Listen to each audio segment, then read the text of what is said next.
Namaste students, Namaste everyone. Students, how are you? I hope all of you are doing good. I welcome each and every one of you to Vivekananda PU College. Since last few days you have been waiting for online classes, right? Time has come now to connect with you. Before doing online classes, let me introduce Arts Department of Vivekananda PU College. Let us have a look on our lecturers. So we are all your lecturers. I am Yashwanti D. I am teaching you economics. Srimati Sai Sudha Prakash, she is teaching history. Shri K. Parameshwar Sharma, lecturer in English and also HOD of English Department. Srimati Kavita, Department of Political Science. Shri Aditya Sharma, Department of English. Srimati Ramya Jyoti, Department of English. Srimati Deepika Shetty, Department of Sociology. Srimati Jayanti, she is handling Hindi. Shri Jayagovinda Sir, Sanskrit lecturer. Shri Ajay Shastri Sir, Department of Computer Science. Srimati Ratnavati, she is teaching you Kannada. Next, our proud achievers. This year in 2nd PU annual examinations, in arts stream we got 14 distinctions out of 42 students. And Veeresh is arts topper and also topper in Puttur Taluk. Students, nothing is impossible. As we all know, success has no shortcut. So be sincere, be responsible and be creative in your work. One day you will be in this place. Next ನಮ್ಮ ವಿದ್ಯಾರ್ಥಿಗಳಿಂದ ಗ್ರಾಮ ವಿಕಾಸದ ಕಾರ್ಯಕ್ರಮ. ವಿವೇಕಾನಂದ ವಿದ್ಯಾವರ್ಧಕ ಸಂಘವು ಹಮ್ಮಿಕೊಂಡಿರುವಂತಹ ಗ್ರಾಮ ವಿಕಾಸ ಯೋಜನೆಯಡಿಯಲ್ಲಿ ನಮ್ಮ ವಿವೇಕಾನಂದ ಪದವಿ ಪೂರ್ವ ಕಾಲೇಜುಗೆ ನಿಯುಕ್ತಿಯಾಗಿರುವಂತಹ ಒಂದು ಗ್ರಾಮದಲ್ಲಿ ನಡೆಯುವಂತಹ ವಿವಿಧ ಕಾರ್ಯಚಟುವಟಿಕೆಗಳಲ್ಲಿ ಹಾಗೂ ಕಾರ್ಯಕ್ರಮಗಳಲ್ಲಿ ನಮ್ಮ ವಿದ್ಯಾರ್ಥಿಗಳು, ಅದರಲ್ಲೂ ಮುಖ್ಯವಾಗಿ ಸ್ವಚ್ಛತೆ ಸುರಕ್ಷತಾ ಕಾರ್ಯಕ್ರಮಗಳಿರ್ಬೋದು ಅಥವಾ ಇಂಗುಗುಂಡಿ ಯೋಜನೆ ಇಂತಹ ಚಟುವಟಿಕೆ ಇರ್ಬೋದು ಅಥವಾ ಗಿಡ ನೆಡುವಂತಹ ಕಾರ್ಯಕ್ರಮ ಇರ್ಬೋದು, ಹಾಗೆಯೇ ಮನರಂಜನೆ ನೀಡುವಂತಹ ಕಾರ್ಯಕ್ರಮಗಳಿರ್ಬೋದು, ಇದರಲ್ಲೆಲ್ಲದರಲ್ಲಿಯೂ ಕೂಡ ನಮ್ಮ ಕಲಾ ವಿಭಾಗದ ವಿದ್ಯಾರ್ಥಿಗಳು ತಮ್ಮನ್ನು ಸಕ್ರಿಯವಾಗಿ ತೊಡಗಿಸಿಕೊಂಡು ಗ್ರಾಮೀಣ ಜನರ ಪ್ರಶಂಸೆಗೆ ಒಳಗಾಗಿದ್ದಾರೆ. ಇದೆಲ್ಲ ವಿದ್ಯಾರ್ಥಿಗಳು ವಿವಿಧ ಚಟುವಟಿಕೆಗಳಲ್ಲಿ ತಮ್ಮನ್ನು ತೊಡಗಿಸಿಕೊಂಡಿರುವಂಥದ್ದು.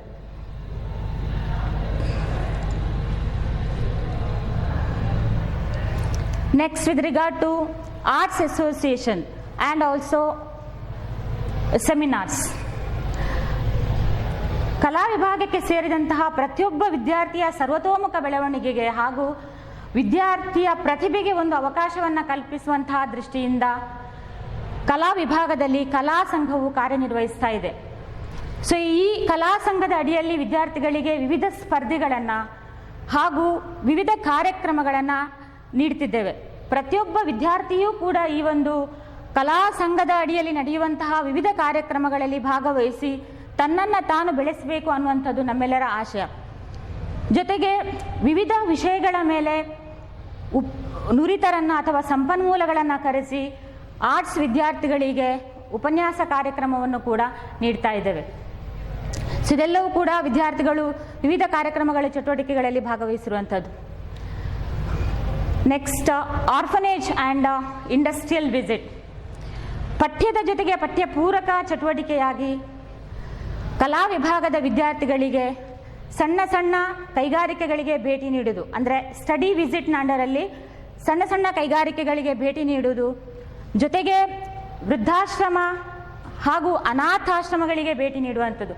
ಮುಖ್ಯವಾಗಿ ಪ್ರತಿಯೊಬ್ಬ ವಿದ್ಯಾರ್ಥಿಯೂ ಕೂಡ ಸಮಾಜಮುಖಿಯಾಗಿ ಕೆಲಸ ಮಾಡಬೇಕು, ಅವನಿಗೆ ಸಾಮಾಜಿಕ ಜವಾಬ್ದಾರಿ ಇರಬೇಕು, ಕೌಟುಂಬಿಕ ಜವಾಬ್ದಾರಿ ಇರಬೇಕು.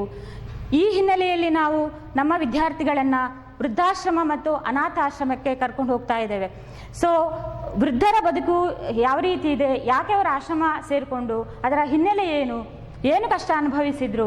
ಸೊ ನಮಗೆ ಕೌಟುಂಬಿಕ ಜವಾಬ್ದಾರಿ ಅಂತಿದ್ದಾಗ ನಾವು ಕುಟುಂಬಕ್ಕೆ ಹೆಚ್ಚಿನ ಇಂಪಾರ್ಟೆನ್ಸ್ ಕೊಡಬೇಕಾಗ್ತದೆ. ಹಾಗೆಯೇ ಅನಾಥ ಮಕ್ಕಳು ಅವರ ಬದುಕು ಯಾವ ರೀತಿ ಇದೆ, ಅವರು ಯಾಕೆ ಕಷ್ಟಕ್ಕೊಳಗಾದರು, ಸೊ ಇದರ ಸ್ಪಷ್ಟ ಚಿತ್ರಣ ಮಕ್ಕಳಿಗೂ ಬೇಕು. ಮುಂದೊಂದು ದಿನ ಅವರು ಸಮಾಜಮುಖಿಯಾಗಿ ಕೆಲಸ ಮಾಡುವಾಗ ಇದೆಲ್ಲವೂ ಕೂಡ ಅವರ ಮನಸ್ಸಲ್ಲಿ ಇರಬೇಕು ಅನ್ನುವ ದೃಷ್ಟಿಯಿಂದ ಪಠ್ಯದ ಜೊತೆಗೆ ಪಠ್ಯ ಪೂರಕ ಚಟುವಟಿಕೆಯಾಗಿ ನಾವು ಸ್ಟಡಿ ವಿಸಿಟನ್ನು ಪ್ರತಿ ವರ್ಷ ಮಕ್ಕಳಿಗೆ ಮಾಡ್ತಾ ಇದ್ದೇವೆ. ಸೊ ಇದು ಅದರ ಕೆಲವು ಕ್ಲಿಪ್ಪಿಂಗ್ಸ್. ಸೊ ಇದೆಲ್ಲ ನಾವು ಯೂಶ್ವಲಿ ಕಲಾ ವಿಭಾಗದಲ್ಲಿ ಕಲಾ ವಿದ್ಯಾರ್ಥಿಗಳಿಗೋಸ್ಕರ ಮಾಡುವಂತಹ ವಿವಿಧ ಕಾರ್ಯಕ್ರಮಗಳು ಹಾಗೂ ಚಟುವಟಿಕೆಗಳು. ಸೊ ಪ್ರತಿಯೊಬ್ಬ ವಿದ್ಯಾರ್ಥಿಯೂ ಕೂಡ ಇಂತಹ ಕಾರ್ಯಚಟುವಟಿಕೆಗಳಲ್ಲಿ ತೊಡಗಿಸಿಕೊಂಡಾಗ ತಾನೂ ಬೆಳಿಬಹುದು, ಹಾಗೆಯೇ ಸಂಸ್ಥೆ ಕೂಡ ಬೆಳಿಬಹುದು. ಸೊ ನೀವೆಲ್ಲ ಕೇಳಿರ್ಬೋದು, unity is strength, united we can stand, divided we fall. So ಎಲ್ಲರೂ ಒಟ್ಟು ಸೇರಿದರೆ ಯಾವುದೇ ಒಂದು ಕಾರ್ಯವನ್ನು ಸುಸೂತ್ರವಾಗಿ ನೆರವೇರಿಸಲಿಕ್ಕೆ ಸಾಧ್ಯ. ಸೊ ನಾನು ಪ್ರತಿಯೊಬ್ಬ ವಿದ್ಯಾರ್ಥಿಯಲ್ಲಿಯೂ ಕೂಡ ಕೇಳಿಕೊಳ್ಳುವಂಥದ್ದು, ನೀವೆಲ್ಲರೂ ಕೂಡ ಈ ಕಲಾ ವಿಭಾಗದ ಅಡಿಯಲ್ಲಿ ನಾವು ಮಾಡುವಂತಹ ವಿವಿಧ ಚಟುವಟಿಕೆಗಳಲ್ಲಿ ಕಾರ್ಯಕ್ರಮಗಳಲ್ಲಿ ನಿಮ್ಮನ್ನು ನೀವು ಸಕ್ರಿಯವಾಗಿ ತೊಡಗಿಸಿಕೊಳ್ಳಿ ಅಂತ. ಸೊ ಆರ್ಟ್ಸ್ ಅನ್ನುವಂಥದ್ದು ಎಲ್ಲ ಕಡೆಯೇ ಇರುವಂಥದ್ದು. ಸೊ ಯಾಕಂತೇಳಿದರೆ ನೀವು ಏನೋ ಆಸೆಯನ್ನು ಇಟ್ಟುಕೊಂಡು ನಮ್ಮ ಸಂಸ್ಥೆಯನ್ನು ಸೇರಿದ್ದೀರಿ. ಅದರಲ್ಲಿ ಮುಖ್ಯವಾಗಿ ಸಂಸ್ಥೆ ನಡೆಸುವಂತಹ ಪರೀಕ್ಷೆಯನ್ನು ಬರೆದು ವಿದ್ಯಾರ್ಥಿಯಾಗಿ ನಮ್ಮ ಸಂಸ್ಥೆಗೆ ನೀವು ಸೇರಿರುತ್ತೀರಿ. ಸೊ ನಿಮ್ಮ ಆಕಾಂಕ್ಷೆ ಏನಿದೆ ಅಂತ ಹೇಳಿದರೆ, ಮುಂದೊಂದು ದಿನ ನಾನು ಸಿವಿಲ್ ಸರ್ವಿಸ್ ಎಕ್ಸಾಮನ್ನು ಬರೆದು ದೇಶದ ಆಡಳಿತ ಸೇವೆಯಲ್ಲಿ, ರಾಜ್ಯದ ಆಡಳಿತ ಸೇವೆಯಲ್ಲಿ ತಾನೂ ಕೆಲಸ ಮಾಡಬೇಕು. ಅದೊಂದು ಗ್ರೂಪ್ ಆದರೆ, ಇನ್ನು ಕೆಲವು ವಿದ್ಯಾರ್ಥಿಗಳು ನಾನು ಒಂದು ನಿರ್ದಿಷ್ಟ ಸಬ್ಜೆಕ್ಟಲ್ಲಿ ಉನ್ನತ ವ್ಯಾಸಂಗವನ್ನು ಅಥವಾ ಪೋಸ್ಟ್ ಗ್ರ್ಯಾಜುಯೇಷನನ್ನು ಮಾಡಬೇಕು, ನಾನು ಉತ್ತಮ ಶಿಕ್ಷಕನಾಗಬೇಕು ಅಥವಾ ಶಿಕ್ಷಕಿ ಆಗಬೇಕು, ವಿದ್ಯಾರ್ಥಿಗಳ ಜೊತೆ ಬೆರಿಬೇಕು. ಸೊ ಈ ರೀತಿಯ ಒಂದು ಮನೋಭಾವನೆ ಇಟ್ಟುಕೊಂಡು ನಮ್ಮಲ್ಲಿ ಸೇರಿರ್ತಾರೆ. ಅಲ್ಲದೆ ನಾನು ಉತ್ತಮ ರಾಜಕಾರಣಿ ಆಗಬೇಕು ಅಥವಾ ಸಮಾಜಮುಖಿಯಾಗಿ ಕೆಲಸ ಮಾಡಬೇಕು. ಸೊ ಈ ಹಿನ್ನೆಲೆ ಇಟ್ಟುಕೊಂಡು ಕೂಡ ಕೆಲವರು ನಮ್ಮ ಸಂಸ್ಥೆಗೆ ಸೇರಿರ್ತೀರಿ. ಅದಲ್ಲದೆ ನಾನು ಜರ್ನಲಿಸಮ್ ಮಾಡಬೇಕು, ಉತ್ತಮ ಪತ್ರಕರ್ತನಾಗಬೇಕು, ಬರಹಗಾರನಾಗಬೇಕು ಅನ್ನುವ ಉದ್ದೇಶ ಇಟ್ಟುಕೊಂಡು ಕೂಡ ನೀವು ನಮ್ಮ ಸಂಸ್ಥೆಗೆ ಸೇರಿದ್ದೀರಾ. ಸೊ ನಿಮ್ಮೆಲ್ಲ ಕನಸುಗಳನ್ನು ನನಸು ಮಾಡುವಲ್ಲಿ, ಅಂದರೆ ಮುಖ್ಯವಾಗಿ ಈ ಒಂದು ಚಿಗುರೊಡೆಯುವಂತಹ ಕನಸು ಅದೊಂದು ಚಿಕ್ಕ ಗಿಡ. ಸೊ ಅದಕ್ಕೆ ನಾವು ನೀರೆರೆದು ಪೋಷಣೆ ಮಾಡಿ ನಿಮ್ಮೆಲ್ಲರ ಕನಸುಗಳನ್ನು ನನಸು ಮಾಡುವಲ್ಲಿ ನಮ್ಮ ಸಂಪೂರ್ಣ ಸಹಕಾರವನ್ನು ಕೊಡ್ತೇವೆ ಎನ್ನುವ ಭರವಸೆಯೊಂದಿಗೆ I wish each and every one of you all the very best. May all your dreams come true. Now let us move on to our subject. I am going to introduce first PUC economics syllabus to both arts and commerce students. So in first PUC you are going to study economics in two parts. First one is part A. Here you study statistics for economics, and this is a textbook for that. And in part B you study Indian economic development. See, these two are the first PU economics textbooks. Now, so here in statistics for economics, so ಈ ಚಾಪ್ಟ್ರಲ್ಲಿ ಇದು ನಿಮಗೆ part A ಅಲ್ಲಿ ಬರುವಂಥದ್ದು. ಈ ಚಾಪ್ಟ್ರಲ್ಲಿ ನಿಮಗೆ ಒಟ್ಟು 9 chapters ಇರುವಂಥದ್ದು. ಹಾಗೆಯೇ ಇಂಡಿಯನ್ ಇಕನಾಮಿಕ್ ಡೆವಲಪ್ಮೆಂಟ್, ಸೊ ಇದರಲ್ಲಿ ನೀವು ಕೆಲವು ವಿಷಯಗಳನ್ನು ನಿಮ್ಮ ಅರ್ಲಿಯರ್ ಕ್ಲಾಸಲ್ಲಿ ಅಥವಾ ಲೋವರ್ ಕ್ಲಾಸಲ್ಲಿ ಕಲ್ತಿರ್ಬೋದು. ಸೊ ಇದರಲ್ಲಿ ನಿಮಗೆ ಒಟ್ಟು 10 ಚಾಪ್ಟರ್ಸ್ ಇದೆ. ಇದು ಪಾರ್ಟ್ ಬಿ ಅಲ್ಲಿ ಬರುವಂಥದ್ದು. ಸೊ ಒಟ್ಟು ನಿಮಗೆ 19 ಚಾಪ್ಟರ್ಸ್ ಇದೆ. ಡೋಂಟ್ ವರಿ, 19 ಚಾಪ್ಟರ್ಸನ್ನು ಹೇಗಪ್ಪ ಕಲಿಯೋದು ಒಂದು ವರ್ಷದಲ್ಲಿ, ಎಷ್ಟಿದೆಯೋ ಅಂತ ಟೆನ್ಷನ್ ಮಾಡೋದು ಬೇಡ. ಸೊ ಚಾಪ್ಟರ್ಸ್ ನೇಮ್ ಮಾತ್ರ ಟೋಟಲ್ ಚಾಪ್ಟರ್ಸ್ ಮಾತ್ರ 19 ಇರ್ಬೋದು, but small chapters, very interesting chapters ಇರುವಂಥದ್ದು. ಕೆಲವು ಕಾನ್ಸೆಪ್ಟ್ಸನ್ನು ನೀವು ಪ್ರೀವಿಯಸ್ ಇಯರಲ್ಲಿ ಕಲ್ತಿರುವ ಕಾರಣ ತುಂಬ ಕಷ್ಟ ಆಗಲಿಕ್ಕಿಲ್ಲ. ಅದರ ಸ್ವಲ್ಪ ಅಡ್ವಾನ್ಸ್ಡ್ ಭಾಗವನ್ನು ಮಾತ್ರ ನಾವಿಲ್ಲಿ ನೋಡಲಿಕ್ಕಿದ್ದೇವೆ. ನೆಕ್ಸ್ಟ್ 2 ಪಾರ್ಟ್ಗಳಿಗೆ ಕೂಡ ನಿಮಗೆ ಕ್ವೆಶ್ಚನ್ ಬ್ಯಾಂಕ್ ಇದೆ. PU ಬೋರ್ಡ್ ಕೊಟ್ಟಿರುವಂತಹ ಕ್ವೆಶ್ಚನ್ ಬ್ಯಾಂಕ್ ಇದೆ. ಆ ಕ್ವೆಶ್ಚನ್ ಬ್ಯಾಂಕಲ್ಲಿ ಏನೆಲ್ಲ ಕ್ವೆಶ್ಚನ್ಸ್ ಇದೆಯೋ ಅದೇ ಕ್ವೆಶ್ಚನ್ಸ್ ನಿಮಗೆ ಆ್ಯನ್ಯುವಲ್ ಎಕ್ಸಾಮ್ಗೆ ಬರುವಂಥದ್ದು.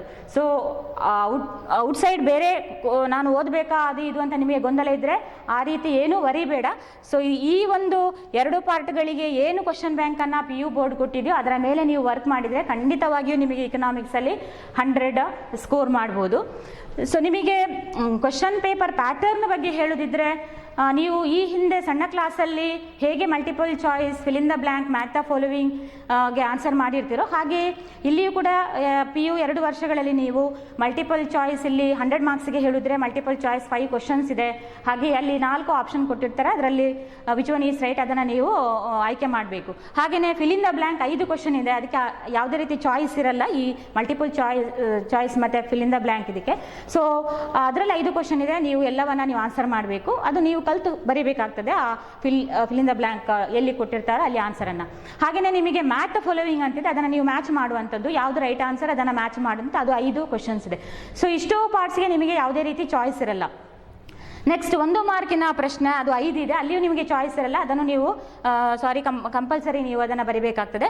ನೆಕ್ಸ್ಟ್ ನಾವು ಹೇಳೋದಿದ್ರೆ 2 ಮಾರ್ಕ್ಸ್ಗೆ ಬರುವಾಗ ಅಲ್ಲಿಂದ ನಿಮಗೆ ಚಾಯ್ಸ್ ಸ್ಟಾರ್ಟ್ ಆಗುವಂಥದ್ದು. ಪಾರ್ಟ್ ಎ ಇಂದ ಕೂಡ 2 ಮಾರ್ಕ್ಸ್ಗೆ ಕ್ವಶನ್ ಕೊಡ್ತಾರೆ ಒಂದಷ್ಟು, ಹಾಗೆಯೇ ಪಾರ್ಟ್ ಬಿ ಇಂದ ಕೂಡ ಒಂದಷ್ಟು ಕ್ವಶನ್ಸ್ ನಿಮಗೆ 2 ಮಾರ್ಕ್ಸ್ಗೆ ಕೊಡ್ತಾರೆ. ಹಾಗೆಯೇ ಮುಂದುವರಿದು 4 ಮಾರ್ಕ್ಸಿಗೆ ಪಾರ್ಟ್ ಎ ಇಂದ ಒಂದಷ್ಟು ಕ್ವಶನ್ಸ್ ಇದೆ, ಪಾರ್ಟ್ ಬಿ ಇಂದ ಒಂದಷ್ಟು ಕ್ವಶನ್ಸ್ ಇದೆ, ತುಂಬ ಇರಲ್ಲ, 3 ಅಥವಾ 4 ಬರೀಲಿಕ್ಕೆ ಇರುವಂಥದ್ದು. ಸೊ ಅಲ್ಲಿಯೂ ಕೂಡ ನಿಮಗೆ ಚಾಯ್ಸ್ ಇದೆ. ನೆಕ್ಸ್ಟ್ 6 ಮಾರ್ಕ್ಸ್ ಇದೆ. ಸೊ 6 ಮಾರ್ಕ್ಸ್ ಕ್ವಶನ್ಸನ್ನು ಅಟೆಂಪ್ಟ್ ಮಾಡುವಾಗ ಕೂಡ ನಿಮಗೆ 2 ಪಾರ್ಟ್ಗಳಲ್ಲಿ ಚಾಯ್ಸನ್ನು ಕೊಡಲಾಗುವಂಥದ್ದು. ಹಾಗೆಯೇ ಒಂದು ಎಲ್ಲ ಒಟ್ಟು ಸ್ಟ್ಯಾಟಿಸ್ಟಿಕ್ಸ್ ಫಾರ್ ಎಕನಾಮಿಕ್ಸ್ ಮತ್ತು ಇಂಡಿಯನ್ ಇಕನಾಮಿಕ್ ಡೆವಲಪ್ಮೆಂಟ್ ಎರಡರಲ್ಲಿಯೂ ಒಟ್ಟು ಸೇರಿ ನಿಮಗೊಂದು 5-6 ಕ್ವಶನ್ಸು ಪ್ರಾಕ್ಟಿಕಲ್ ಅಥವಾ ಅಸೈನ್ಮೆಂಟ್ ಓರಿಯೆಂಟೆಡ್ ಅಂತ ಇದೆ. ಸೊ ಅದರಲ್ಲಿ ನಿಮಗೆ ಒಟ್ಟು 3 ಕ್ವಶನ್ಸನ್ನು ಆನ್ಯುವಲ್ ಎಕ್ಸಾಮಿಗೆ ಕೊಡಲಾಗುತ್ತದೆ, ಅದರಲ್ಲಿ 2 ಆನ್ಸರ್ ಮಾಡಲಿಕ್ಕಿರುವಂಥದ್ದು.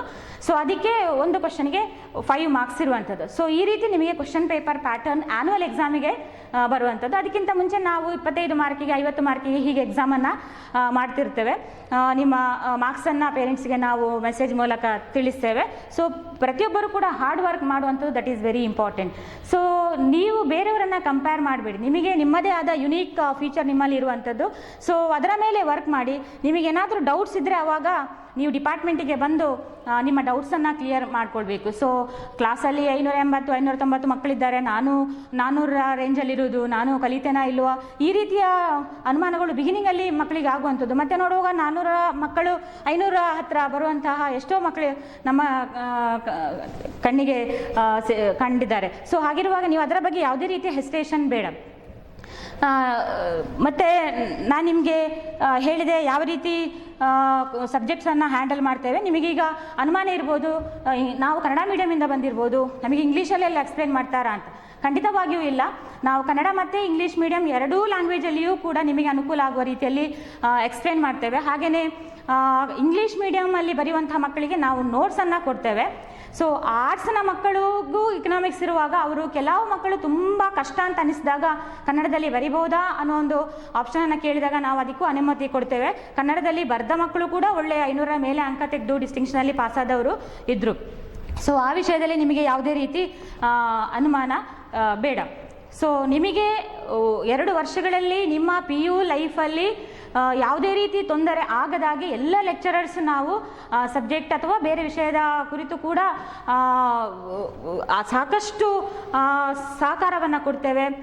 ಯಾವುದೇ ರೀತಿಯ ತೊಂದರೆ ಬೇಡ. ನಿಮಗೆ ಒಳ್ಳೆಯ ಮಾರ್ಕ್ಸ್ ತೆಗೆದು ಪಾಸಾಗಬೇಕು, ಜೊತೆಗೆ ಉತ್ತಮ ನಾಗರಿಕನಾಗಿ ನೀವು ರೂಪುಗೊಳ್ಳಬೇಕು ಅನ್ನುವಂಥದ್ದು ನಮ್ಮ ಸಂಸ್ಥೆಯ ಮುಖ್ಯ ಧ್ಯೇಯ.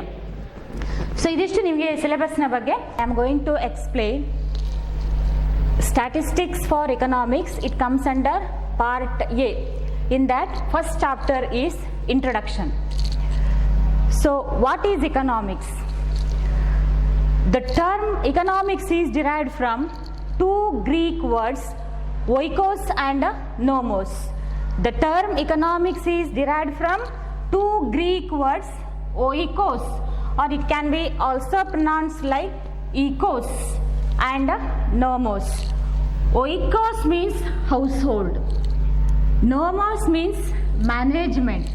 So in its original sense, economics means household management or an art of household management. Managing a house with the efficient use of limited resources. Here resources are limited, isn't it? For example, money. Money with us, that is limited. We have to use money very efficiently. There is no question of wastage of money or resource. Next, economics is defined by many economists. What is the definition of economics? See here, definition is nothing but systematic meaning of a particular concept. Systematic meaning of a particular concept, that is called definition. So what are the important definitions of economics? And such definitions were given by economists. According to Professor Adam Smith, economics is a science of wealth. He concentrates mainly on wealth, earning and spending of wealth. That is called economics according to Professor Adam Smith. He laid solid foundation of developing economics. That is why he is regarded as the father of economics. Who is the father of economics? Professor Adam Smith is the father of economics. He wrote a famous book called Wealth of Nations, or an inquiry into the nature and causes of wealth of nations. That book was published in 1776. So that is the important definition given by Professor Adam Smith to economics. So what is economics according to Professor Adam Smith? It is nothing but science of wealth, which is a book written by Professor Smith, Wealth of Nations, or an inquiry into the nature and causes of wealth of nations. That book was published in which year? It was published in 1776. So next definition given by Professor Alfred Marshall. So Alfred Marshall ರವರು ಕೂಡ economics ಅಂದ್ರೆ ಏನು ಅಂತ define ಮಾಡಿದ್ರು. So ಇಲ್ಲಿ ವೆಲ್ತ್ಗೆ professor Smith ರವರು ಹೆಚ್ಚು concentrate ಮಾಡಿದ್ರು. ಕೇವಲ ಸಂಪತ್ತನ್ನ ಗಳಿಸೋದು ಅಥವಾ ಸಂಪತ್ತನ್ನ ವ್ಯಯ ಮಾಡುವುದು ಮಾತ್ರ ಅರ್ಥಶಾಸ್ತ್ರ ಅಲ್ಲ, ಅದಕ್ಕಿಂತ ಹೆಚ್ಚು ಮಾನವನ ಕ್ಷೇಮಾಭ್ಯುದಯ ಅಥವಾ ಕಲ್ಯಾಣಕ್ಕೆ ಸಂಬಂಧಪಟ್ಟು, ಈಗ ಆ ಸಂಪತ್ತಿನಿಂದ ಅವನ ಯೋಗಕ್ಷೇಮ ಹೇಗಿದೆ, ಸೊ ಇದಕ್ಕೆ ಕಾನ್ಸಂಟ್ರೇಟ್ ಮಾಡಿ ಮ್ಯಾನ್ ಅನ್ನ ಸ್ಟಡಿ ಮಾಡಿ ಪ್ರೊಫೆಸರ್ ಆಲ್ಫ್ರೆಡ್ ಮಾರ್ಷಲ್ ರವರು ಇಕನಾಮಿಕ್ಸ್ ಅನ್ನ ಡಿಫೈನ್ ಮಾಡಲಿಕ್ಕೆ ಹೋದ್ರು. So what is economics according to Professor Alfred Marshall? So economics is a study of man in the ordinary business of life. So what is economics? According to him, economics is a study of man. So already I told you, he concentrates mainly on man and his welfare. So it is a study of man in the ordinary business of life. So ordinary business, day-to-day business. So what are such business? So I'll explain later. So to explain the meaning of economics like ordinary business of life, Professor Alfred Marshall wrote a famous book called Principles of Economics. So which is a book written by Professor Alfred Marshall? Principles of Economics, ಅರ್ಥಶಾಸ್ತ್ರದ ತತ್ವಗಳು ಅನ್ನುವಂತಹ book ಅನ್ನು ಅವರು ಬರೆದ್ರು. That book was published in the year 1890. In which year professor Alfred marshals book published? 1890. So ಇಲ್ಲಿ ಮಾನವನ ದೈನಂದಿನ ವ್ಯವಹಾರದ ಕುರಿತು ಅಧ್ಯಯನ ಮಾಡುವಂತಹ ಶಾಸ್ತ್ರವೇ ಅರ್ಥಶಾಸ್ತ್ರ ಅಂತ ಯಾರು ಕರೆದ್ರು? ಪ್ರೊಫೆಸರ್ ಆಲ್ಫ್ರೆಡ್ ಮಾರ್ಷಲ್ ರವರು. ಯಾಕಂತ ಹೇಳಿದ್ರೆ ಇಕನಾಮಿಕ್ಸ್ ಅಂತ ಹೇಳಿದ್ರೆ ಅರ್ಥಶಾಸ್ತ್ರ. ಅರ್ಥ ಅಂದ್ರೆ ಏನು? ಹಣದ ಕುರಿತಾದ ಅಧ್ಯಯನ. ಅದನ್ನು ಬೇರೆ ಬೇರೆ ನಾವು ಆಂಗಲ್ಗಳಲ್ಲಿ ಸ್ಟಡಿ ಮಾಡುವಂಥದ್ದು. ಸೊ ಹಣದ ಕುರಿತಾದ ಅಧ್ಯಯನವೇ ನಾವು ಅರ್ಥಶಾಸ್ತ್ರ. ಹಣವನ್ನು ಹೇಗೆ ನಾವು ಅರ್ನ್ ಮಾಡೋದು, ಹಣವನ್ನು ಹೇಗೆ ನಾವು ವ್ಯಯ ಮಾಡೋದು, ಸೊ ಈ ರೀತಿಯ ಸ್ಟಡಿಯನ್ನು ಮಾಡುವಂಥದ್ದೇ ಅರ್ಥಶಾಸ್ತ್ರ ಅನ್ನುವಂಥದ್ದು. ನಿಮ್ಮ ಲೋವರ್ ಕ್ಲಾಸಲ್ಲೇ ನೀವು ಇದರ ಕುರಿತು ಕಲ್ತಿರ್ತೀರಿ. ಸೊ ಸ್ವಲ್ಪ ಅಡ್ವಾನ್ಸ್ಡ್ ಆಗಿ ನಾವು PUCಯಲ್ಲಿ, ಫಸ್ಟ್ PUCಯಲ್ಲಿ ಮತ್ತು ಸೆಕೆಂಡ್ PUCಯಲ್ಲಿ ಕಲಿತೇವೆ. ಸೊ ನಾನೀಗ ನಿಮಗೆ ಹೇಳಿದೆ ಮಾರ್ಷಲ್ ರವರ ಡೆಫಿನಿಷನ್ ಏನು ಅಂತ. ಅವರು ಬರೆದಿರೋ ಬುಕ್ಕಿನ ಹೆಸರು ಪ್ರಿನ್ಸಿಪಲ್ಸ್ ಆಫ್ ಎಕನಾಮಿಕ್ಸ್. ಯಾವ ಇಯರಲ್ಲಿ ಈ ಬುಕ್ ಪಬ್ಲಿಷ್ ಆಯಿತು ಅನ್ನೋದನ್ನು ನಾನು ನಿಮಗೆ ಹೇಳಿದೆ, that is 1890. Next, what is this ordinary business of life? So it is nothing but all economic activities undertaken for monetary gain, monetary reward. So ಹಣದ ಗಳಿಕೆಗೋಸ್ಕರ ನಡೆಸುವಂತಹ ಎಲ್ಲ ಆರ್ಥಿಕ ಚಟುವಟಿಕೆಗಳನ್ನು ನಾವು ಏನಂತ ಕರಿತೇವೆ? Ordinary business of life, ordinary business, day to day business. So ಯಾರು ಅದನ್ನು ನಡೆಸ್ತಾರೆ? Who undertake such a business, ordinary business? It may be a consumer, seller, producer, service holder, service provider. So ಇಲ್ಲಿ ನಾವು ಕನ್ಸ್ಯೂಮರ್ ಅಂದರೆ ಯಾರು? ನಾವೆಲ್ಲ consumers, ನಾವೆಲ್ಲ ಸರಕು ಮತ್ತು ಸೇವೆಗಳನ್ನು ಉಪಯೋಗಿಸ್ತೇವೆ. ಕೆಲವೊಂದು ಸರಕುಗಳನ್ನು ನಾವು ಏನು ಮಾಡ್ತೇವೆ? ಅನುಭೋಗಿಸ್ತೇವೆ. ಸೊ ಆದ ಕಾರಣ ನಾವೆಲ್ಲ ಕನ್ಸ್ಯೂಮರ್ಸ್ ಅಂತ ನಾವು ಕರೆಯುವಂಥದ್ದು. So consumer is one who consumes goods to satisfy his wants. Who is a consumer? Consumer is one who uses goods to satisfy his wants. So next one is another economic activity undertaken by seller. Who is a seller? Seller is one who sells goods to make profit. ಲಾಭಕ್ಕೋಸ್ಕರ ಯಾರು ಸರಕುಗಳನ್ನು ಸೇವೆಗಳನ್ನು ಮಾರಾಟ ಮಾಡುತ್ತಾನೋ ಅವನನ್ನು ನಾವು seller ಅಂತ ಕರೆಯುವಂಥದ್ದು. So ಅದು shopkeeper ಇರ್ಬೋದು ಅಲ್ವಾ? ಸೊ ಅವನು ಏನು ಮಾಡ್ತಾನೆ? ಸರಕು ಮತ್ತು ಸೇವೆಗಳನ್ನು ಬೇರೆ ಕಡೆಯಿಂದ ಖರೀದಿಸಿ ಅವನು ಮಾರಾಟ ಮಾಡ್ತಾನೆ. ಸೊ ಅವನನ್ನು ನಾವು ಸೆಲ್ಲರ್ ಅಂತ ಕರಿತೇವೆ. ಆ ಸೆಲ್ಲರು ಮಾರಾಟ ಮಾಡಿದಂತಹ ವಸ್ತುಗಳನ್ನು ಯಾರು ಖರೀದಿ ಮಾಡ್ತಾರೆ? ನಾವು ಕನ್ಸ್ಯೂಮರ್ಸ್ ಖರೀದಿ ಮಾಡ್ತಾರೆ. ಯಾತಕ್ಕೋಸ್ಕರ ಖರೀದಿ ಮಾಡ್ತಾರೆ? ಯಾಕಂತ ಹೇಳಿದ್ರೆ ಅವರ ವಾಂಟ್ಸ್ ಅನ್ನ, ಅವರಿಗೆ ಬೇರೆ ಬೇರೆ ಬಯಕೆಗಳಿದೆಯಲ್ಲ, ಸೊ ಅದನ್ನೆಲ್ಲ ಅವರು ಸ್ಯಾಟಿಸ್ಫೈ ಮಾಡಬೇಕು ಅನ್ನೋ ದೃಷ್ಟಿಯಿಂದ ಹಣ ಕೊಟ್ಟು ಆ ವಸ್ತುಗಳನ್ನ ಅಥವಾ ಸೇವೆಗಳನ್ನ ಖರೀದಿ ಮಾಡ್ತಾರೆ. ಸೊ ಇದೆಲ್ಲ ಎಕನಾಮಿಕ್ ಆಕ್ಟಿವಿಟೀಸ್ ನೋಡಿ. Next one is producer. Who is a producer? Producer is one who produces goods. Producer is one who produces goods, who manufactures goods. ಯಾರು ಸರಕುಗಳನ್ನು ಉತ್ಪಾದನೆ ಮಾಡ್ತಾನೋ ಅವನು ಪ್ರೊಡ್ಯೂಸರ್ ಅಥವಾ ಉತ್ಪಾದಕ. ಸೊ ಅದು ಫಾರ್ಮರ್ ಇರ್ಬೋದು, ರೈತ ಇರ್ಬೋದು, ಅಥವಾ ಒಬ್ಬ ಮ್ಯಾನುಫ್ಯಾಕ್ಚರರ್ ಇರ್ಬೋದು, ತಯಾರಕ ಇರ್ಬೋದು. ಅವನು ತನಗೆ ಉತ್ಪಾದನೆಗೆ ಬೇಕಾದಂತಹ ಸಂಪನ್ಮೂಲಗಳನ್ನು, ಕಚ್ಚಾ ವಸ್ತುಗಳು ಇರ್ಬೋದು, ಬೇರೆ ಬೇರೆ ಸಂಪನ್ಮೂಲಗಳನ್ನು ಬೇರೆ ಕಡೆಯಿಂದ ಹಣ ಕೊಟ್ಟು ಖರೀದಿಸಿ, ಅಂದರೆ ಅದು ಕಾಸ್ಟ್ ಆಫ್ ಪ್ರೊಡಕ್ಷನ್ ಅಂತ ಕರೆಯುವಂಥದ್ದು. ಹಣ ಕೊಟ್ಟು ಖರೀದಿಸಿ ಸರಕುಗಳನ್ನು ಉತ್ಪಾದನೆ ಮಾಡಿ ಮಾರಾಟ ಮಾಡುವಂಥದ್ದು. So producer is one who produces goods and services. Next, service holder. Who is a service holder? Service holder is one who is working for other person for a wage or a salary. Who is working for other person for wage or a salary. ವೇತನ ಅಥವಾ ಸಂಬಳಕ್ಕೋಸ್ಕರ ಬೇರೆಯವರಿಗೆ ಕೆಲಸ ಮಾಡುವವನನ್ನ ನಾವು service holder ಅಂತ ಕರಿತೇವೆ. So ಅದು ಬೇಕಿದ್ರೆ ನಾವು ಎಂಪ್ಲಾಯಿ ಅಂತ ಕೂಡ ಅವನನ್ನ ಕರಿಬಹುದು. ಎಂಪ್ಲಾಯಿ, ಉದ್ಯೋಗಿ ಅಂತ ನಾವು ಅವನನ್ನ ಕರಿಬಹುದು. ಅವನು ಬೇರೆಯವರಿಗೋಸ್ಕರ ಕೆಲಸವನ್ನ ಮಾಡ್ತಾನೆ. ಸೊ ನೆಕ್ಸ್ಟ್ ಒನ್ ನಾವು ನೋಡುವಂಥದ್ದು ಸರ್ವಿಸ್ ಪ್ರೊವೈಡರ್. ಸೊ ಯಾರು ಸರ್ವಿಸ್ ಪ್ರೊವೈಡರ್? ಯಾರು ಉದ್ಯೋಗವನ್ನ ಕೊಡ್ತಾನೋ. Service provider is one who provide some kind of service for others for payment. ಪಾವತಿ ಮಾಡಿ ಯಾರು ಒಬ್ಬ ಕೆಲಸವನ್ನ ಇನ್ನೊಬ್ಬನಿಗೆ ಕೊಡ್ತಾನೋ ಅವನು service provider.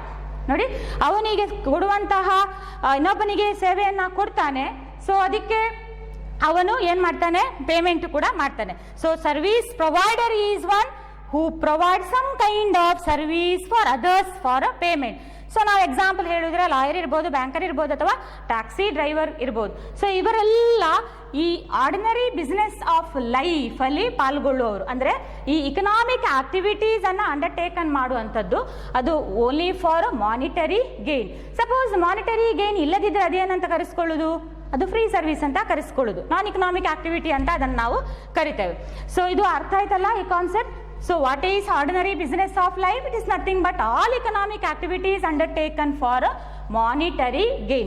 Who undertakes all these economic activities? consumer, seller, producer, service holder, service provider. So next one is difference between employee and employer. Who is an employee? Who is an employee? An employee is one who works for other person for a payment. Who is an employer? He gives employment. Employee works for payment. Employer gives payment, isn't it? Employee works for payment ಅಂದರೆ ಅವನು ವೇತನ ಅಥವಾ ಸಂಬಳವನ್ನು ಏನು ಮಾಡ್ತಾನೆ, earn ಮಾಡ್ತಾನೆ.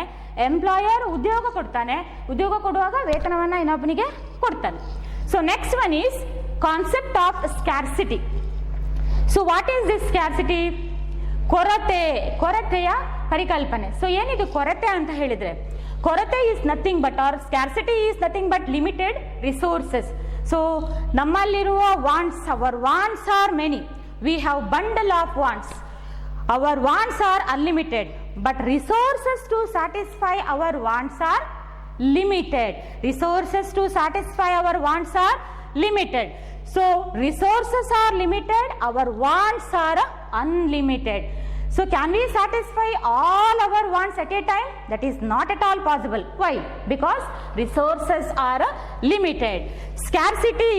This scarcity is the root of all economic problems. So there are many economic problems in our country or economy. So what are the main reasons for that?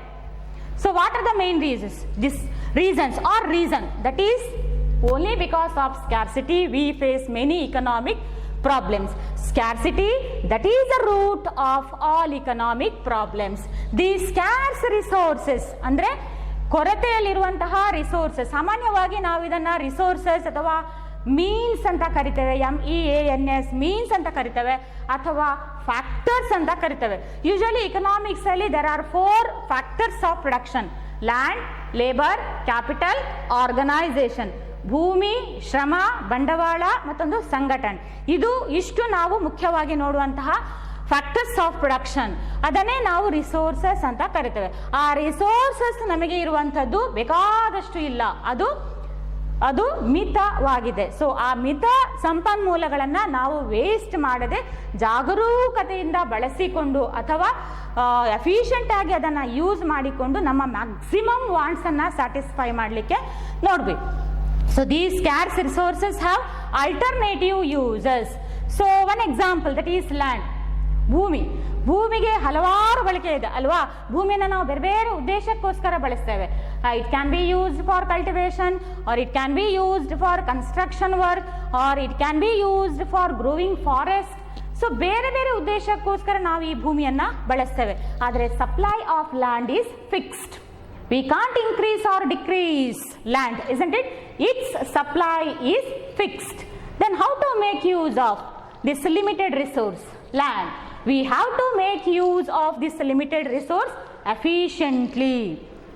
We should not waste this limited resource because we have many wants to satisfy. We should make use of this limited resource very efficiently. This alternative use of a resource gives rise to problem of choice. Alternative use of a resource gives rise to problem of choice. As I told you earlier, our wants are many, but resources to satisfy our wants are limited. Then how to satisfy our wants? How to satisfy? How will you choose the wants to be satisfied? How will you choose the wants to be satisfied? That is possible only by categorizing wants as most urgent wants and less urgent wants. So we have to categorize wants, our unlimited wants, as most urgent want and less urgent want. So ನಾವು ಅತಿ ತ್ವರಿತ ಬಯಕೆಗಳು ಮತ್ತೊಂದು ಅಷ್ಟೊಂದು urgent ಆಗಿ ಇಲ್ಲದಂತಹ ಬಯಕೆಗಳು, ಈ ರೀತಿ ಎರಡು ವರ್ಗವಾಗಿ ಮಾಡಿಕೊಂಡು and we have to put this limited resource to satisfy most urgent wants first. ಮೊದಲು ನಾವು ತ್ವರಿತ ಬಯಕೆಗಳನ್ನು ಈಡೇರಿಸಲಿಕ್ಕೆ ಮಿತ ಸಂಪನ್ಮೂಲಗಳನ್ನು ಬಳಕೆ ಮಾಡಬೇಕಾಗ್ತದೆ. ಲೆಸ್ ಅರ್ಜೆಂಟ್ ವಾಂಟ್ ಇರುವಂಥದ್ದನ್ನು we can postpone it or we can satisfy later. So how will you choose the wants to be satisfied? as our wants are many, resources are limited, and we need to categorize wants as most urgent want and less urgent wants. Next, what are the economic activities? What are important economic activities? So I told you here, all economic activities undertaken for monetary gain. Which are those economic activities? Consumption, production, distribution. The study of economics covers all these economic activities such as consumption, production, distribution. So what is consumption?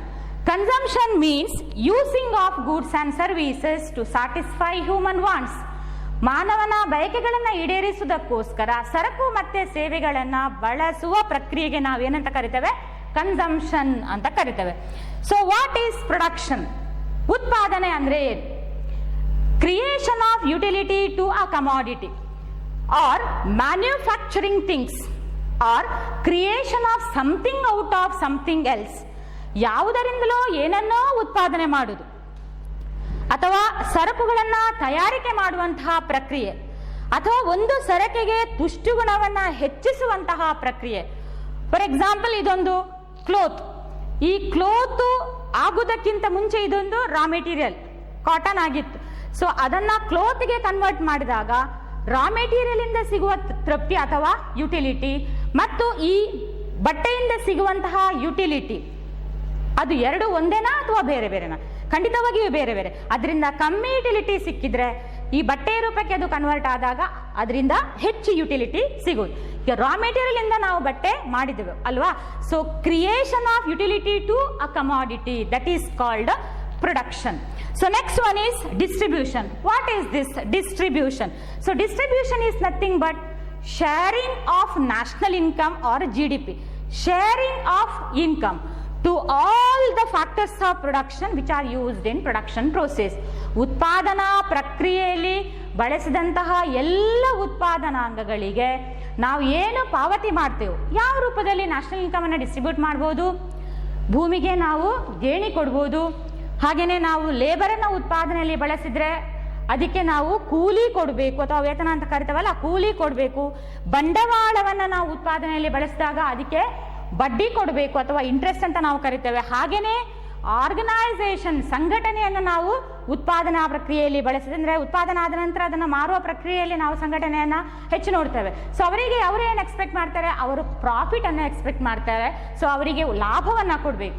So ಈ ರೀತಿ sharing of national income in the form of rent, wage, interest and profit is called distribution. So study of economics covers all economic activities, that is consumption, then another one production and distribution. So here study of consumption means what to buy.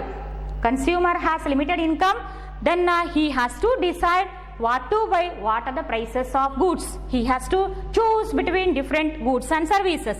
Study of production means what to produce, how to produce, for whom to produce. Producer has to decide what goods should be produced because resources are limited. What kind of goods should be produced and what are the cost of different resources. Such resources are being used in production. So what are the cost? Then what is the price of a product? Suppose a consumer is going to produce a particular commodity, then what is the market price of that product? It should be properly studied. So that is what production. Then study of distribution, as I already told you, that is sharing of income. Sharing of what? National income. So what is national income or GDP? So GDP is nothing but gross domestic product. Gross domestic product. It is nothing but money or market value of all final goods and services produced by a country during a year. That is the total income of goods and services produced by a country. So, and that income should be properly distributed. So it comes under study of distribution. Next, we have to introduce statistics to economics. Statistics to economics. So what is statistics? So statistics for economics. If we use statistics in economics, then we make the study of economics more precise, clear and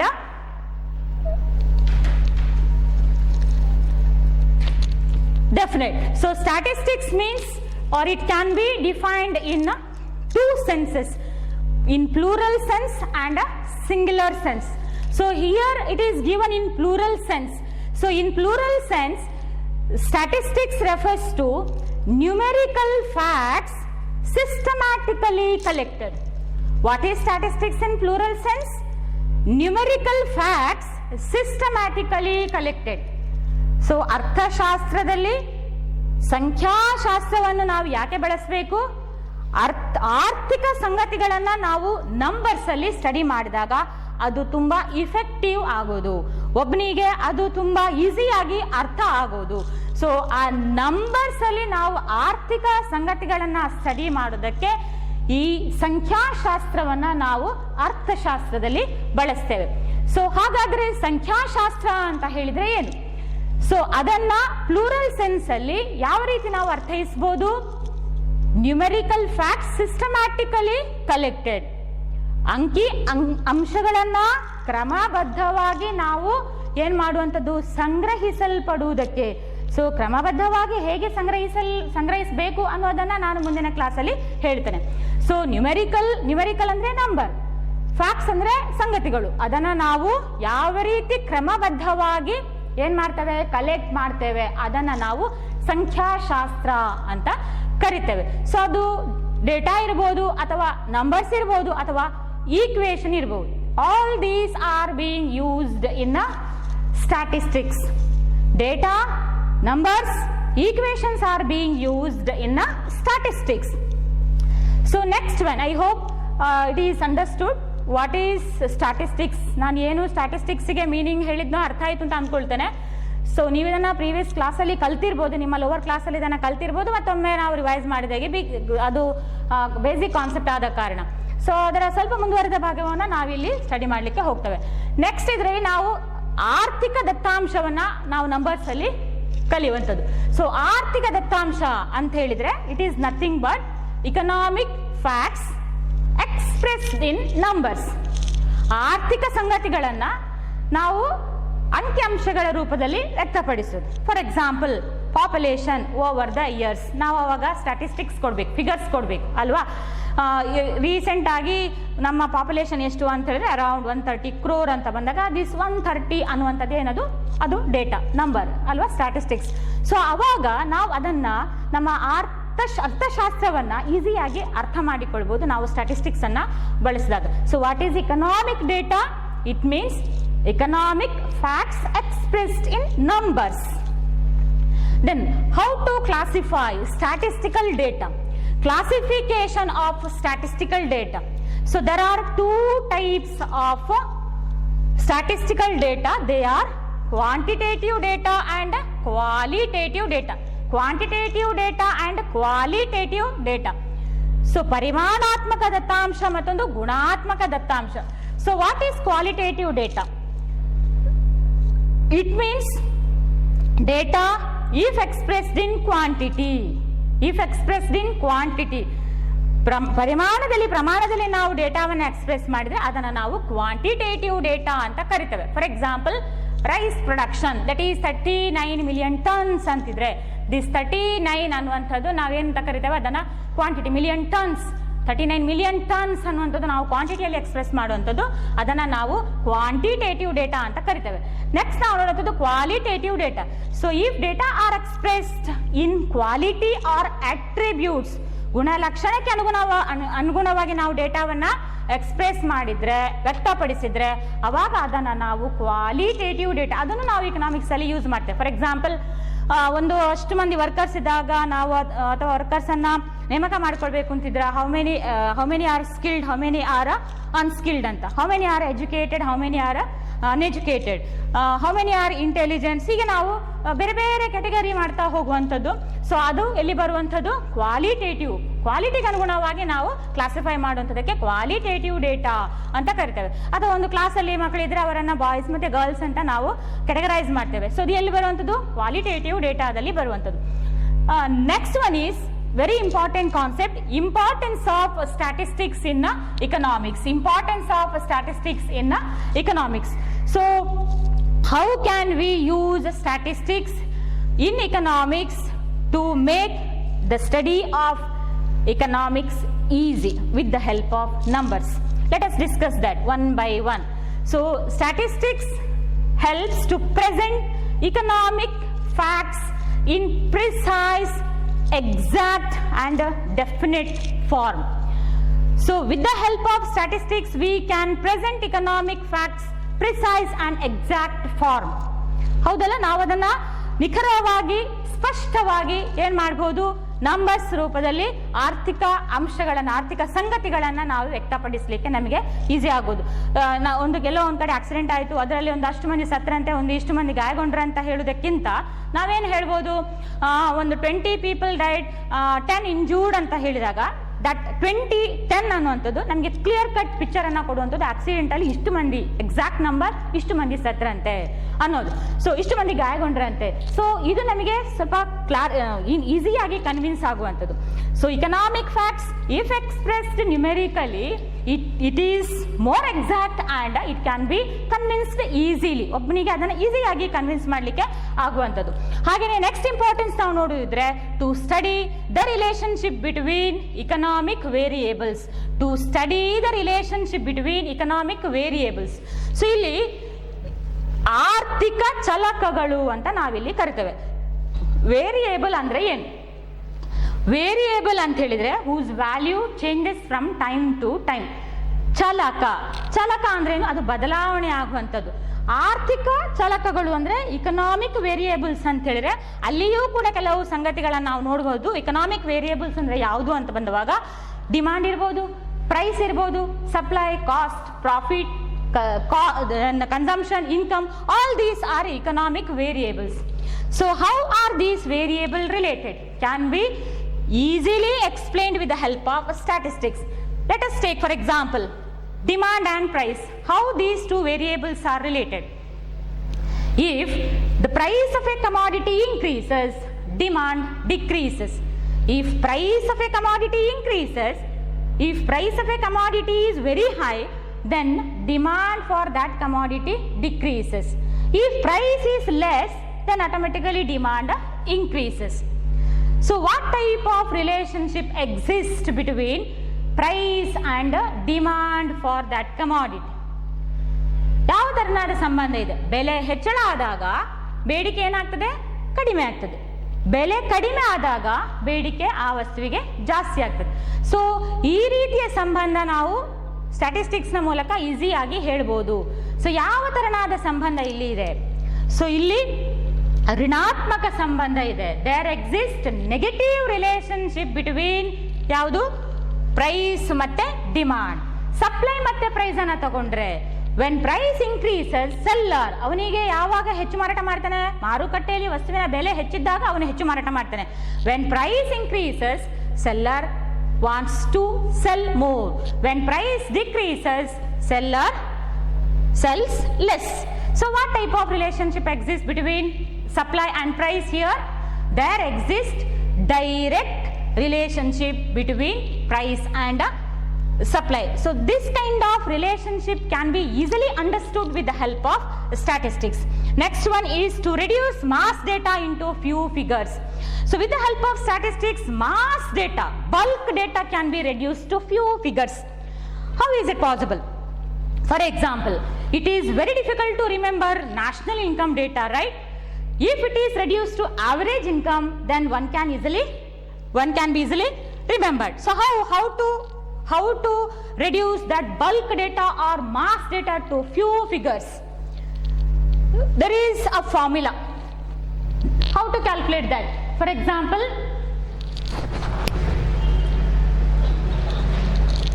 per capita income, that is equal to total income or national income divided by total population. Total population.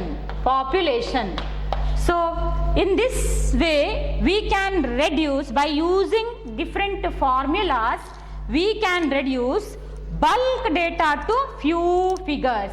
Mass data can be reduced to few figures. So next one, helps for forecasting. Statistics helps for forecasting or predicting future trends.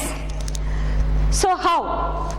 The impact of today's investment on national income tomorrow can be easily predicted with the help of numbers or statistics. ನಾವು ಇವತ್ತು ಒಂದಷ್ಟು ಕೋಟಿ invest ಮಾಡಿದ್ದೇವೆ ಅಂತಿದ್ರೆ ನಾಳೆಯ ದಿವಸ ರಾಷ್ಟ್ರದ ಆದಾಯದಲ್ಲಿ ಎಷ್ಟರ ಪ್ರಮಾಣ ಹೆಚ್ಚಳ ಆಗ್ಬೋದು ಅನ್ನುವಂಥದ್ದನ್ನು ನಾವು ಫೋರ್ಕಾಸ್ಟ್ ಮಾಡಲಿಕ್ಕೆ, ಸೊ ಸ್ಟ್ಯಾಟಿಸ್ಟಿಕ್ಸ್ ನಮಗೆ ಭವಿಷ್ಯ ನುಡಿಲಿಕ್ಕೆ ಕೂಡ ಸಹಕಾರಿ ಆಗುವಂಥದ್ದು. Next last one is it helps to formulate suitable economic policies. So how to formulate suitable and meaningful economic policies with the help of statistics? So statistics helps planners or policy makers to formulate meaningful economic policies. Here policy is nothing but measure to a particular problem. ನಾವು economics ಅಲ್ಲಿ ಹೇಳೋದಿದ್ರೆ economic ಪ್ರಾಬ್ಲಮ್ಸ್ಗೆ ಯಾವುದಾದ್ರೂ ಮೆಷರನ್ನು find out ಮಾಡೋದಿದ್ರೆ ಅವಾಗ ನಾವು ಅದನ್ನು policy ಅಂತ ಕರಿತೇವೆ. So ಇಲ್ಲಿ ಸರ್ಕಾರಕ್ಕೆ ಅಥವಾ ಪ್ಲಾನರ್ಸ್ಗೆ, ಪಾಲಿಸಿ ಮೇಕರ್ಸ್ಗೆ ಸ್ಟ್ಯಾಟಿಸ್ಟಿಕ್ಸ್ ಯಾವ ರೀತಿ ಪಾಲಿಸಿಯನ್ನು, ಮೆಷರ್ಸನ್ನು ಅಥವಾ ಕ್ರಮಗಳನ್ನು ಕೈಗೊಳ್ಳಲಿಕ್ಕೆ ಹೆಲ್ಪ್ ಮಾಡ್ತದೆ ಅನ್ನುವಂಥದ್ದು. Based on the population data of past recent years, planner can decide population in future. ಹಿಂದಿನ ಪಾಪ್ಯುಲೇಷನ್, ಇತ್ತೀಚಿನ ಜನಸಂಖ್ಯೆಯನ್ನು ನೋಡಿಕೊಂಡು, ಅದರ ಸ್ಟ್ಯಾಟಿಸ್ಟಿಕ್ಸನ್ನು ನೋಡಿಕೊಂಡು ನಾಳಿನ ದಿವಸ ಅಥವಾ 2050ರಲ್ಲಿ ಭಾರತದ ಜನಸಂಖ್ಯೆ, ನಮ್ಮ ದೇಶಕ್ಕೆ ನಾವು ಹೇಳೋದಿದ್ರೆ ಭಾರತದ ಜನಸಂಖ್ಯೆ ಎಷ್ಟಿರ್ಬೋದು ಅನ್ನುವಂಥದ್ದನ್ನು ನಾವು ಈಸಿಯಾಗಿ ಸ್ಟ್ಯಾಟಿಸ್ಟಿಕ್ಸ್ ಇದ್ದರೆ ಪ್ರಿಡಿಕ್ಟ್ ಮಾಡಲಿಕ್ಕೆ ಆಗುವಂಥದ್ದು. So it helps policy maker to formulate effective population policy to control overpopulation. So ಅತಿಯಾದ ಜನಸಂಖ್ಯೆ ನಾಳೆ ಒಂದು ದಿವಸ ಆಗ್ಬೋದು ಅಂತ ಎಲ್ಲಿಯಾದ್ರೂ ಅವರಿಗೆ ಊಹೆ ಮಾಡಲಿಕ್ಕೆ ಸಾಧ್ಯ ಆದರೆ ಆವಾಗ ಅದನ್ನು ಯಾವ ರೀತಿ ಕಂಟ್ರೋಲ್ ಮಾಡ್ಬೋದು, ಅದಕ್ಕೆ ಸುಟೇಬಲ್ ಮೆಷರ್ಸ್ ಯಾವ ರೀತಿ ರೂಪಿಸ್ಬೋದು ಅನ್ನೋದು ನಮಗೆ ಸ್ಟ್ಯಾಟಿಸ್ಟಿಕ್ಸಿಂದ ಹೆಲ್ಪ್ ಆಗುವಂಥದ್ದು, ಅಂದರೆ ಪಾಲಿಸಿ ಮೇಕರ್ಗೆ ಅದು ತುಂಬಾ ಈಸಿ ಆಗುವಂಥದ್ದು.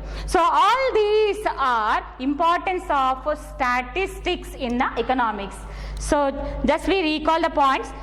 To present economic facts, to study the relationship between different economic variables, to reduce bulk data or mass data into few figures.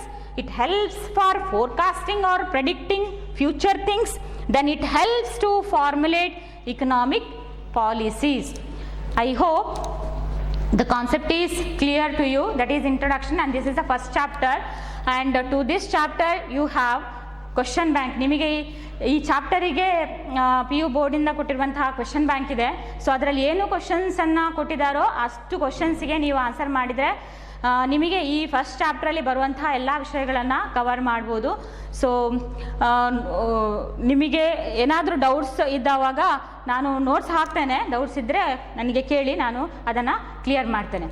So thank you.